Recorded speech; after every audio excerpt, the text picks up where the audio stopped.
go! Assalamualaikum warahmatullahi wabarakatuh. Saya Diana Latifaryani dari Prodi Akuntansi Universitas Pancasakti Kampus D.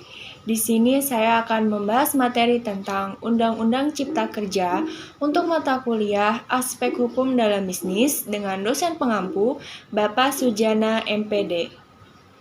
Undang-Undang Cipta Kerja atau Undang-Undang Nomor 11 Tahun 2020 tentang Cipta Kerja yang disingkat UU Ciptaker atau UU CK ialah undang-undang di Indonesia yang telah disahkan pada tanggal 5 Oktober 2020 oleh DPR RI dan diundangkan pada tanggal 2 November 2020 dengan tujuan untuk menciptakan lapangan kerja dan meningkatkan investasi asing dalam negeri dengan mengurangi persyaratan peraturan untuk izin usaha dan pembebasan tanah.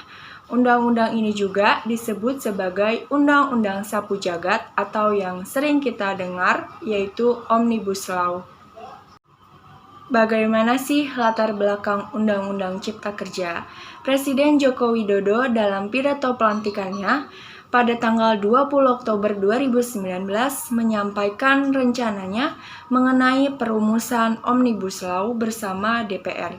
Ia menyebutkan ada dua undang-undang yang akan tercakup di dalamnya, yaitu Undang-Undang Cipta Lapangan Kerja dan Undang-Undang Pemberdayaan UMKM atau Usaha Mikro Kecil Menengah. Pada Februari 2020, pemerintah Indonesia mengajukan Undang-Undang Sapu Jagat kepada DPR dengan target musyawarah yang selesai dalam tempo 100 hari. Setelah revisi yang dilakukan terhadap beberapa pasal, rancangan Undang-Undang Cipta Kerja ini disahkan oleh DPR pada hari Senin tanggal 5 Oktober 2020, 3 hari lebih cepat dari tanggal pengesahan yang dijadwalkan.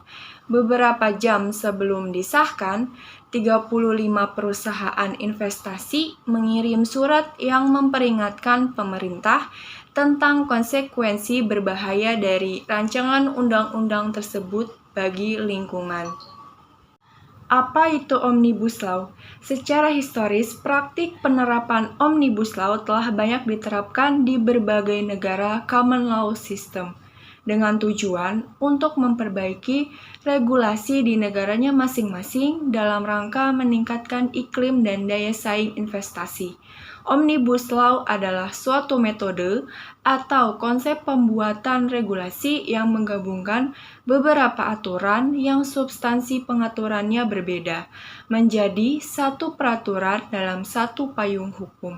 Konsep Omnibus Law ini dalam undang-undang bertujuan untuk menyasar isu besar yang memungkinkan dilakukannya pencabutan atau perubahan beberapa undang-undang sekaligus, atau dengan kata lain, lintas sektor, untuk kemudian dilakukan penyederhanaan dalam pengaturannya, sehingga diharapkan tidak terjadinya konkurensi atau persengketaan dan atau perlawanan antara norma yang satu dengan yang lainnya. Lalu, apa tujuan Undang-Undang Cipta Kerja? Yang pertama, menciptakan dan meningkatkan lapangan kerja dengan memberikan kemudahan, perlindungan, dan pemberdayaan terhadap koperasi dan UMKM, serta industri dan perdagangan nasional sebagai upaya untuk dapat menyerap tenaga kerja Indonesia yang seluas-luasnya dengan tetap memperhatikan keseimbangan dan kemajuan antar daerah dalam kesatuan ekonomi nasional. Yang kedua, melakukan penyesuaian berbagai aspek pengaturan yang berkaitan dengan keberpihakan, penguatan, dan perlindungan bagi koperasi dan UMKM serta industri nasional.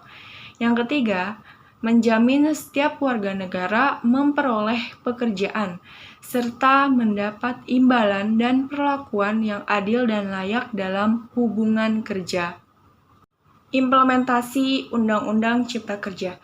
Rancangan Undang-Undang Cipta Kerja membatasi penetapan upah minimum oleh kabupaten dan kota, lalu memberikan rumus yang didasarkan pada inflasi dan pertumbuhan ekonomi.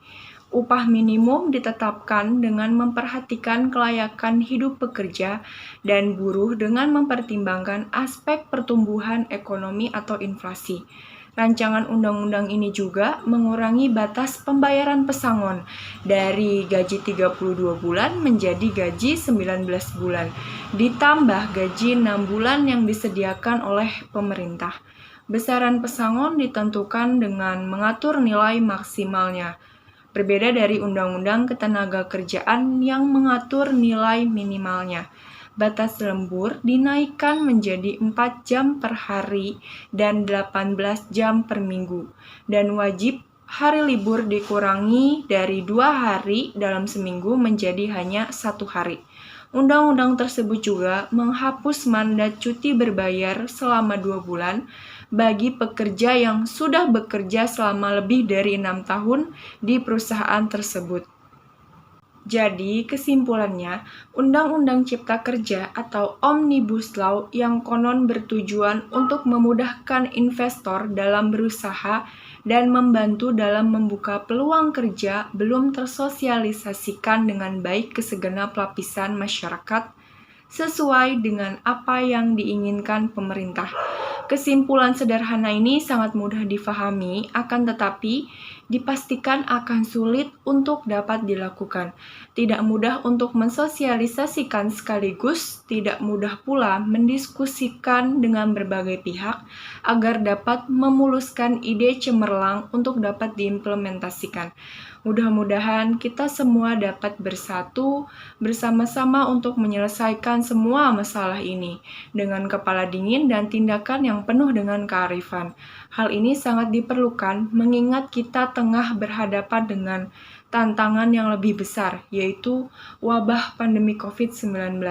Kita semua pasti berharap yang terbaik untuk kejayaan Indonesia Raya. Sekian pembahasan materi tentang Undang-Undang Cipta Kerja dari saya. Mohon maaf apabila masih terdapat banyak kesalahan kata atau kata yang kurang tepat. Wabillahi taufiq wal hidayah. Wassalamualaikum warahmatullahi wabarakatuh.